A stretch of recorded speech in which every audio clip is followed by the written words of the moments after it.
Welcome to Night of Champions 2023 highlight recap.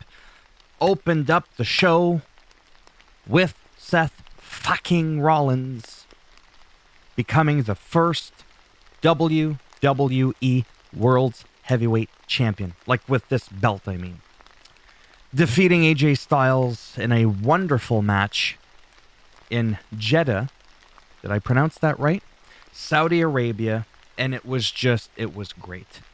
I'm just so happy for Seth Rollins, man. He so deserves it. It's just unbelievable how much this guy has evolved, you know? It's just beyond words, really. I mean, I'm sure you've seen the match. You know what I'm talking about. And AJ Styles, man. Wow.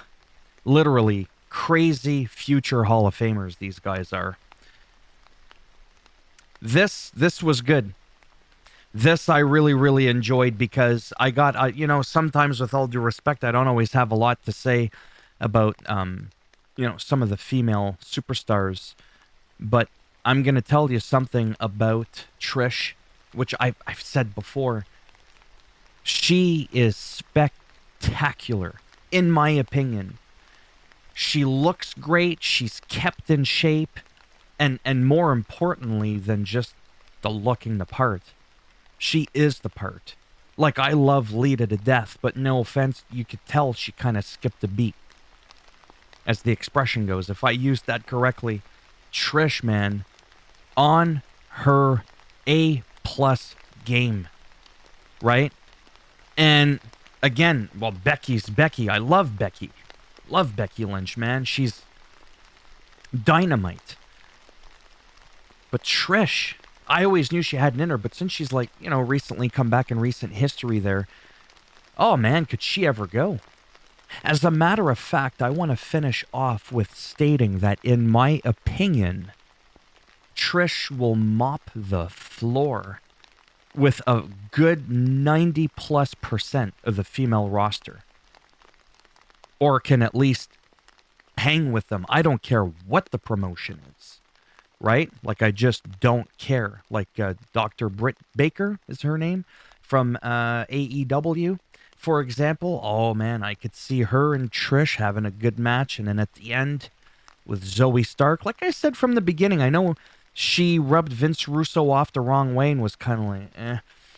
But, no, who knows? There's a Ronda Rousey spiciness, to maybe it's the leather jacket, whatever. And the hair, but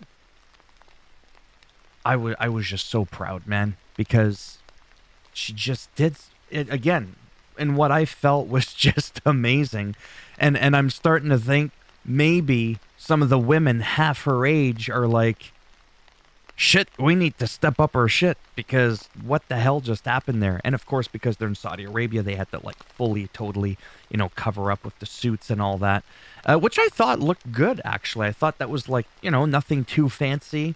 The material looked really cool, and then Becky Lynch looked like a NASCAR driver. For some honey company, she looked like a bumblebee there, but it was cool. I liked it. I thought it was interesting. Anyways, I could go on and I mean, I liked the match, and I'm glad that Mustafa Ali had a nice opportunity. He stayed there for a good couple of days, where some of the other superstars, they were already there for only a day there, right? Because you had AJ Styles and a couple of other people I can't think of off the top of my head that were on SmackDown just the day before, and if I'm not mistaken, that was not in Saudi Arabia. I think that was in the US, but I could be wrong. But judging by the crowd, am I allowed to say that? Judging by the crowd, it did not appear like it was in Saudi Arabia. But so he had been there for a while, had a great experience. I don't remember the name of the religious event that's going on right now off the top of my head. I can't think of it. I don't want to butcher the name. He got to experience that. Some overall, just very happy for him. And I just think he is a great superstar, but one that, again, is getting Zack Rydered. Sometimes it seems like somebody can't really break out of their shell. And to me, one of the main examples of that of somebody that you're like, will they ever be something? And then they're like, in my opinion, one of the greatest of all time now, and that's like Cody Rhodes, right? Cody Rhodes could have ended up like a Zack Ryder, but Zack Ryder, again, I keep going on about him because I love Zack Ryder. He's doing really, really well for himself post WWE, right? But I truly feel like Mustafa Ali could be a bit more. But yeah, Gunther is on that big, what seems like an unstoppable intercontinental champion reign. But at least he's always fighting, right? And they generally wear red. Now, I feel like a dum-dum, but it's okay. Why were they wearing blue? Are they on SmackDown now? So I don't know, but generally Gunther always comes out with the red coat. And then Giovanni and Ludwig, they always wear red. They wore blue. I don't know if that was like a cultural thing.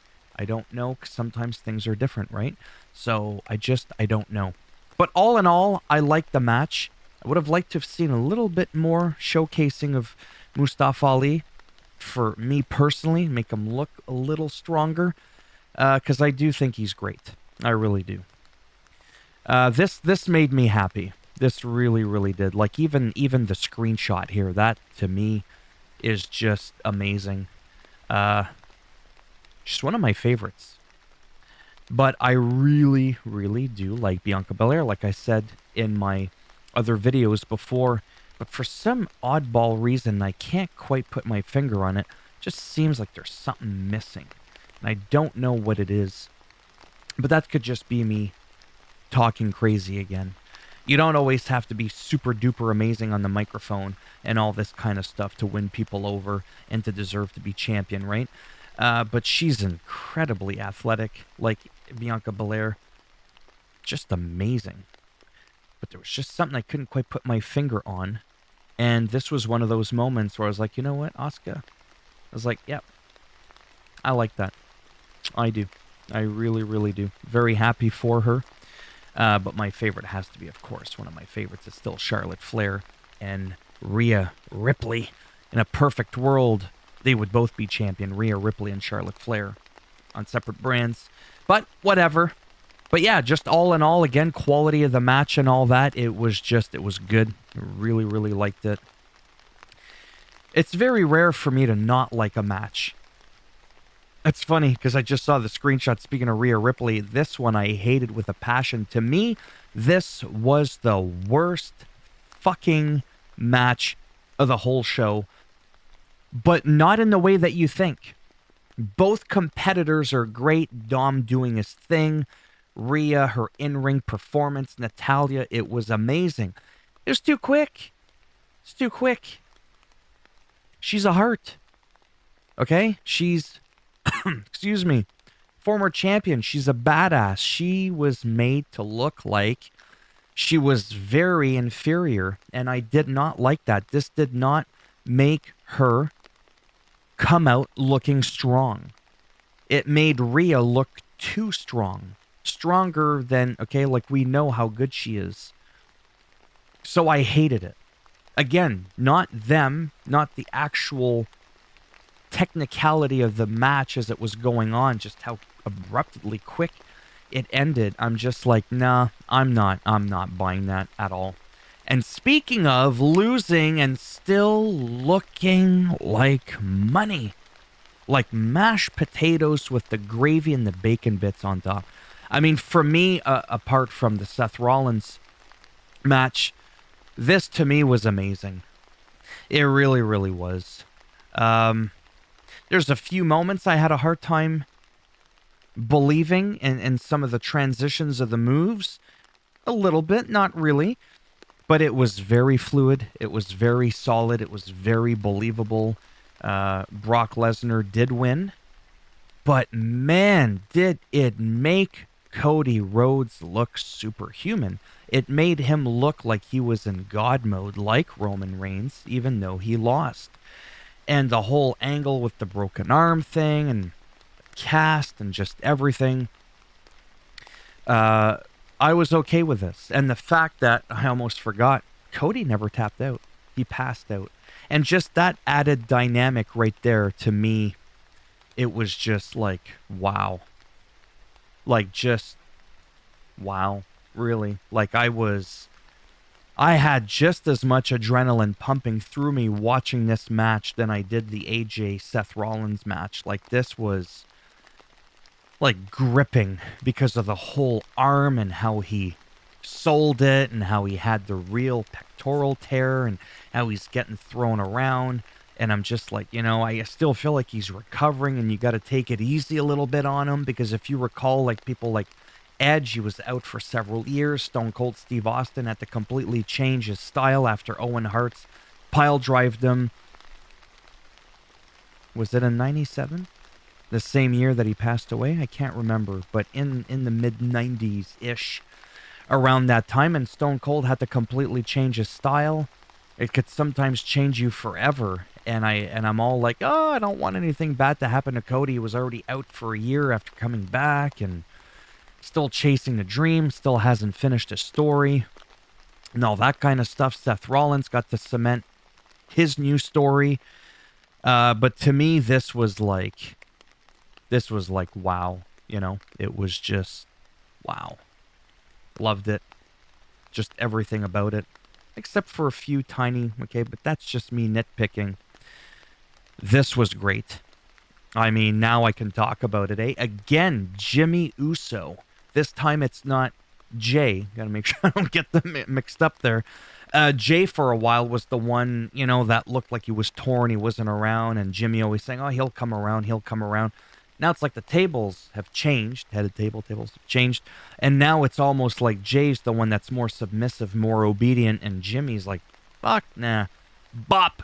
Super kicked Roman Reigns. They lost. I mean, this was just like, holy guacamole. It was, oh man. It was something like, I don't know if there's going to be anything on Monday Night Raw about it, or there could be. Right? Because the tag team, there could be something going on there. But there's been that whole thing where Kevin and Sami Zayn, especially Sami Zayn caring about the Usos and all that, like you had on the SmackDown KO show. It'd be kind of cool, I have to admit, if they sort of kind of formed their own alliance. I don't know where Riddle was, but he wasn't there. A few other people weren't there either. I don't remember Austin Theory being there. That championship didn't get defended. I also still thought it was weird that Roman Reigns celebrated 1,000 days on that day. There's no match. I could be champion for 1,000 days too if I barely ever have to, fight. But again, that's at no fault of the actual person, Roman Reigns, right? But yeah, just, all in all, and I know I sound like a real WWE fanboy, but I really do love the other promotions. I just don't always have time to watch them. WWE's always kind of been like my priority, okay? And yeah, times where it's like, what the fuck is that? I'm not shy to call it out. But all in all, I enjoyed myself. And I think that's, the main thing.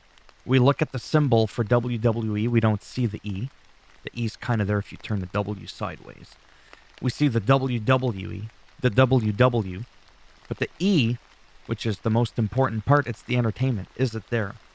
And as a whole, I do question oftentimes their scripting, their story writing, whatever you want to call it. But all in all, it's some pretty solid shit. And I had a blast. And I can't wait until tomorrow, until I do this all over again. Or no, tomorrow I get to watch Monday Night Raw, but I'll talk about it on Tuesday. And I just can't wait to see where this keeps going, where this keeps evolving. Oh, boy. Anyhow, as always, if you liked the video, go ahead and give it a thumbs up. It does greatly help support the channel with the algorithm. And if you didn't like the video, go ahead and give it a thumbs down. Bend it in half, twist it, and give you one of those stunners there. Let me know down below what you thought. Oh, and if you want to subscribe, I mean, naturally, that would be great. Let me know down below what you thought of Night of Champions. Did you think it sucked? Was there anything extra you would have liked to have seen or play out differently? And yeah, that's pretty much it. So until next time, take care, and maybe I'll see some of you in the next video. Bye for now.